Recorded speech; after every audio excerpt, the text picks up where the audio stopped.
Hey friends, it's Frederik here from Ho Chi Minh City, Saigon in Vietnam. I'm here with my son Joshua, and I want to read this next letter to you, inviting the next generation to lead us forward. You know, this next letter is really more than just a newsletter.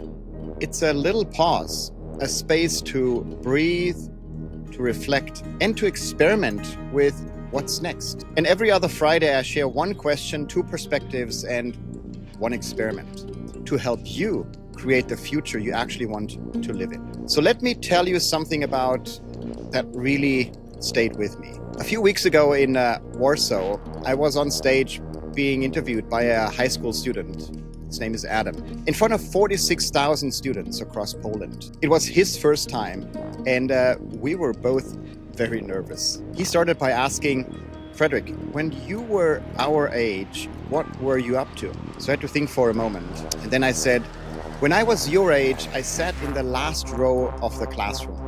I had low confidence, low courage, but high curiosity. I didn't know what I wanted to do.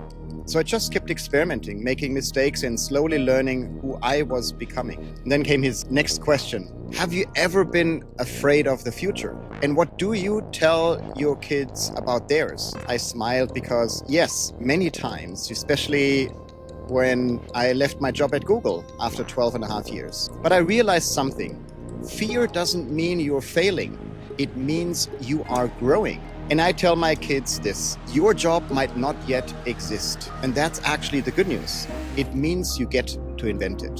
And that moment reminded me, the next generation isn't waiting for a map.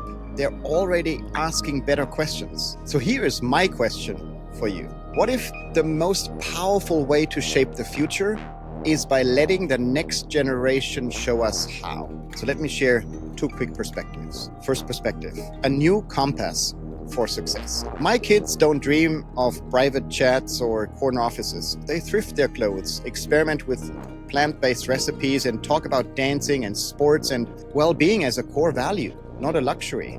They want to express themselves. And for them, the good life isn't about climbing ladders, but growing roots in meaning, connection, and care. And for a generation that was raised through climate anxiety and pandemic uncertainty and this algorithmic noise, success isn't about accumulating anymore. It's about alignment. And they're teaching us that living future ready isn't sprinting toward a goal. It's living with intention right now. And my colleague and friend, Professor Susie Welch at NYU, she found that many young people are guided by three inner values. First, eudaimonia, well-being, joy, leisure. The second is voice, this authentic self-expression. And the third one is non-sibi, which means helping others and making a contribution. So second perspective, the next generation, they're both tech-savvy and tender-hearted. This generation is growing up with AI at their fingertips and infinite content in their pockets. They scroll fast, but feel deeply. They can code and meditate, remix memes, and reflect on mental health. Yes, they understand technology better than most us adults. But what's more powerful is they're emotionally fluent. They talk about climate anxiety.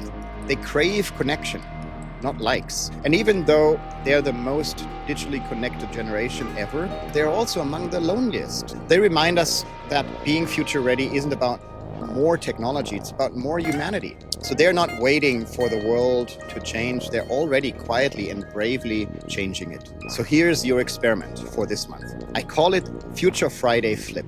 So pick one Friday this month and let a young person in your life, maybe your child, your student, your niece, your neighbor, teach you something. It could be how to use a new app, make a vegan snack, or just rethink what rest actually means. So flip the roles, be the learner. Be curious, not correct. Be moved, not just impressed. And then ask them what future they want to create and really listen. That might be the most important question you ever ask. With future love, I'm Frederik.